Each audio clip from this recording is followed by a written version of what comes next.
India और पाकिस्तान के दरमियान तनाव बढ़ रहा है या कम हो रहा है? आज की इस क्विक अपडेट में जाने दोनों मुल्कों के दरमियान इस वक्त असल सूरत हाल क्या है। अस्सलामुअलैकुम दोस्तों, आप देख रहे हैं न्यूज़ नुक और आज के इस वीडियो में हम बात करेंगे इंडिया पाकिस्तान रिलेशंस की लेटेस्ट सिचुएशन पर, बिल्कुल शॉर्ट, क्लियर और अनबायस्ड अंदाज में। दोस्तों, हालिया दिनों में लाइन ऑफ कंट्रोल यानी लोसी पर सिचुएशन काफी हद तक कंट्रोल में है।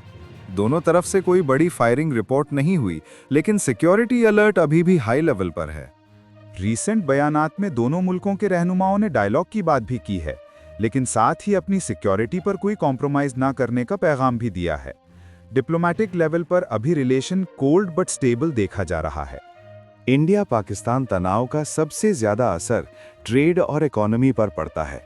फिलहाल फॉर्मल ट्रेड बहुत लिमिटेड है, जिसका नुकसान दोनों मुल्कों के बिजनेस सेक्टर को हो रहा है।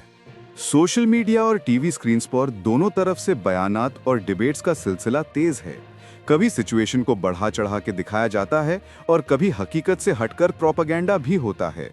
एक्सपर्ट्स का कहना है कि अगर दोनों मुल्क डायरेक्ट डायलॉग को प्रेफरेंस दें तो टेंशन कम हो सकती है, वरना छोटी सी गलतफहमी भी बड़ी सिचुएशन क्रिएट कर सकती है। शॉर्ट समरी ये है, बॉर्डर पर सिचुएशन कंट्रोल में है, डिप्लोमेसी स्लो है मगर खत्म नहीं, ट्रेड अभी भी लिमिटेड है, मीडिया और पब्लिक रिएक्शन इंटेंस है। दोस्तों, इंडिया और पाकिस्तान के रिलेशन सिर्फ सियासत नहीं बल्कि करोड़ लोगों की जिंदगी, इकोनॉमी और फ्यूचर से जुड़े हुए हैं।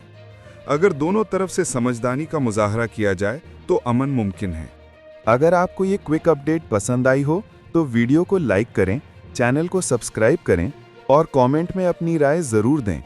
आपके ख्याल में इंडिया और पाकिस्तान के रिलेशंस बेहतर हो सकते हैं